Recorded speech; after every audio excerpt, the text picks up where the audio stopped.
नमस्कार दोस्तों, स्वागत है आपका स्टोरी वाला चैनल में। आज मैं आपको एक ऐसी किताब की कहानी सुनाने वाला हूं जिसने पूरी दुनिया में करोड़ों लोगों की सोच बदल दी। एक ऐसी किताब जिसे पढ़ने के बाद इंसान सिर्फ कामयाबी की तरफ नहीं बढ़ता, बल्कि वो अपनी जिंदगी को जीना सीख जाता है। किताब का नाम है the 7 habits of highly effective people. लिखी गई है स्टीवन आर कोवे द्वारा। ये किताब सिर्फ एक किताब नहीं, ये जिंदगी जीने का एक नक्शा है। अब आप सोच रहे होंगे कि भाई आज के टाइम में तो हर जगह मोटिवेशनल किताबें मिल जाती हैं, ये किताब ही क्यों? तो दोस्तों, इसका जवाब आपको आज की इस कहानी में मिलेगा। क्योंकि ये किताब हमें सिर्फ सक्सेस पाना नहीं सिखाती, बल्कि इफेक्टिव इंसान बनना सिखाती है। और सच कहूं, इफेक्टिव इंसान वही है जो हर हाल में सही डिसीजन ले सके, जो अपने सपनों को हकीकत बना सके और जो दूसरों की जिंदगी में भी रोशनी भर सके।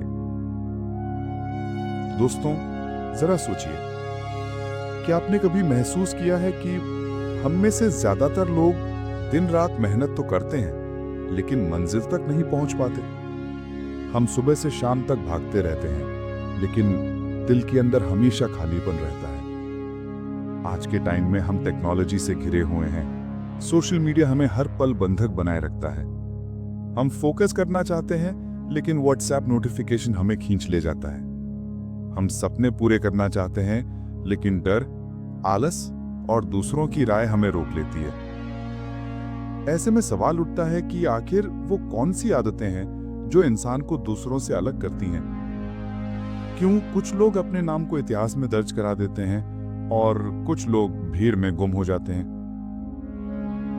और दोस्तों, इसका जवाब छुपा है इन 7 हैबिट्स में। धीरूभाई अंबानी सिर्फ कुछ रुपए लेकर वो यमन गए, काम किया, सीखा और फिर भारत आकर वो बन गए रिलायंस के फाउंडर। सोचिए, अगर धीरूभाई सिर्फ नौकरी में ही खोए रहते तो आज शायद रिलायंस जैसा साम्राज्य कभी नहीं बनता। उन्होंने प्रोएक्टिव रहना सीखा, यानी हालात जैसे भी हों, अपने एक्शन की जिम्मेदारी खुद लेनी है। यही है पहली आदत, बी प्रोएक्टिव। अब जरा आप अपनी जिंदगी से जोड़कर सोचिए, कितनी बार आप अपने फेलियर का कारण दूसरों को ठहराते हैं। पढ़ाई का माहौल नहीं था, पैसे नहीं थे, लोग सपोर्ट नहीं करते। लेकिन सच ये है, बहाने बनाने से कुछ नहीं बदलता। बदलाव तब आता है जब आप खुद जिम्मेदारी लेते हैं। अब दोस्तों, जिंदगी में सिर्फ प्रोएक्टिव होने से काम नहीं चलता। आपको पता होना चाहिए कि आपको कहां पहुंचना है। सोचिए, अगर आप रेलवे स्टेशन पर खड़े हों और आपको ये ही न पता हो कि ट्रेन कहां जानी है, तो क्या होगा? आप किसी भी ट्रेन में बैठेंगे और कहीं भी पहुंच जाएंगे। लेकिन अगर आपको साफ साफ पता हो कि मुझे दिल्ली पहुंचना है, तो चाहे जितनी भी मुश्किलें आए, आप रास्ता ढूंढ लेंगे। यही है दूसरी आदत, begin with the and in mind. मतलब पहले मंजिल तय करो, फिर रास्ता बनाओ। हमारे देश के पूर्व राष्ट्रपति डॉक्टर एपीजे अब्दुल कलाम इसका सबसे बड़ा उदाहरण है। एक छोटे से गांव रामेश्वरम से निकले, लेकिन सपना था देश को मिसाइल टेक्नोलॉजी में आगे ले जाना। उन्होंने बचपन से ही अपना एंड इन माइंड तय कर लिया था। आज पूरी दुनिया उन्हें मिसाइल मैन ऑफ इंडिया के नाम से जानती है। तीसरी आदत कहती है, पुट फर्स्ट थिंग्स फर्स्ट।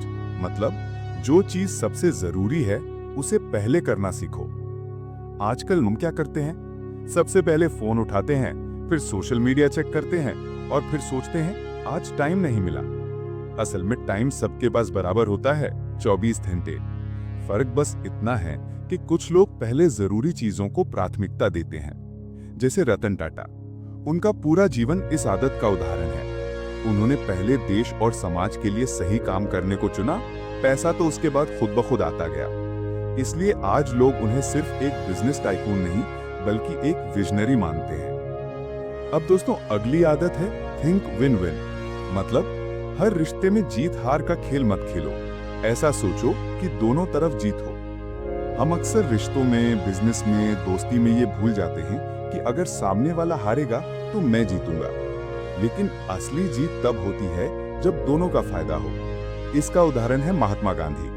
उन्होंने अंग्रेजों से लड़ाई हिंसा से नहीं, बल्कि सत्य और अहिंसा से लड़ी। उनका मकसद सिर्फ जीतना नहीं था, बल्कि दोनों के लिए ऐसा रास्ता निकालना था जिससे इंसानियत जिंदा रहे। पांचवी आदत है seek first to understand then to be understood. मतलब पहले सामने वाले को समझो, फिर अपनी बात समझाओ। हम में से ज्यादातर लोग क्या करते हैं, कोई बोल रहा होता है और हम बीच में ही अपने जवाब सोचने लगते हैं। लेकिन बड़े लोग पहले सुनते हैं, क्योंकि सुनने से रिश्ते बनते हैं और रिश्ते से दुनिया जीत ली जाती है। अमिताभ बच्चन इसका उदाहरण है। इंटरव्यू में वो हमेशा सामने वाले को गहराई से सुनते हैं। शायद यही वजह है कि आज भी उनकी आवाज, उनका अंदाज लोगों के दिलों पर राज करता है। छठी आदत है सिनर्जाइज, यानी मिलकर काम करना। साथ मिलकर जो ताकत बनती है वो अकेले की ताकत से कहीं गुना ज्यादा होती है। क्रिकेट की दुनिया में विराट कोहली और पूरी इंडियन टीम इसका उदाहरण है। एक खिलाड़ी मैच जीत सकता है, लेकिन वर्ल्ड कप सिर्फ टीम वर्क से जीत सकते हैं। अगर बॉलर, बैट्समैन और फील्डर एक दूसरे को सपोर्ट ना करें तो जीत नामुमकिन है।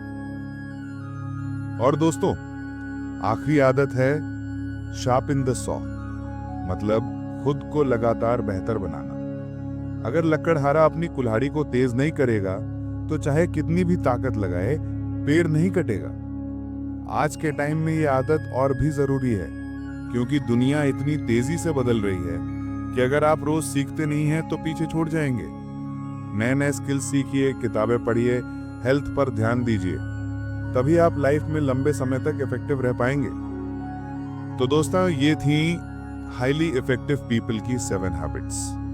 लेकिन असली सवाल ये है कि क्या आप इन आदतों को अपनी जिंदगी में उतार पाएंगे? क्योंकि किताबें पढ़ना आसान है, वीडियो देखना भी आसान है, लेकिन अपनी जिंदगी में बदलाव लाना सबसे मुश्किल है। याद रखिए, छोटे छोटे बदलाव बड़ी कामयाबी लाते हैं। धीरू भाई अंबानी, एपीजे अब्दुल कलाम, रतन टाटा, अमिताभ बच्चन, विराट कोहली, ये सब वही इंसान हैं जो कभी बिल्कुल आम थे, लेकिन उन्होंने अपनी आदतों से खुद को हाईली इफेक्टिव बनाया। और अगर उन्होंने कर दिखाया तो आप क्यों नहीं? तो दोस्तों, अगली बार जब आप सुबह उठें तो ये सवाल खुद से पूछें कि क्या मैं आज अपनी जिंदगी को बेहतर बनाने के लिए कोई नई आदत शुरू कर रहा हूं? क्योंकि याद रखिए, सपने वही पूरे होते हैं जिनके लिए आप रोज छोटे छोटे कदम उठाते हैं। यही है the 7 habits of highly effective people की असली सीख। दोस्तों, आखिर में एक और बात, अगर आपको ये कहानी अच्छी लगी तो इसे दूसरों तक जरूर पहुंचाइए। मिलते हैं अगली कहानी में, तब तक के लिए मुस्कुराइए, सीखते रहिए और अपनी जिंदगी को और भी इफेक्टिव बनाइए।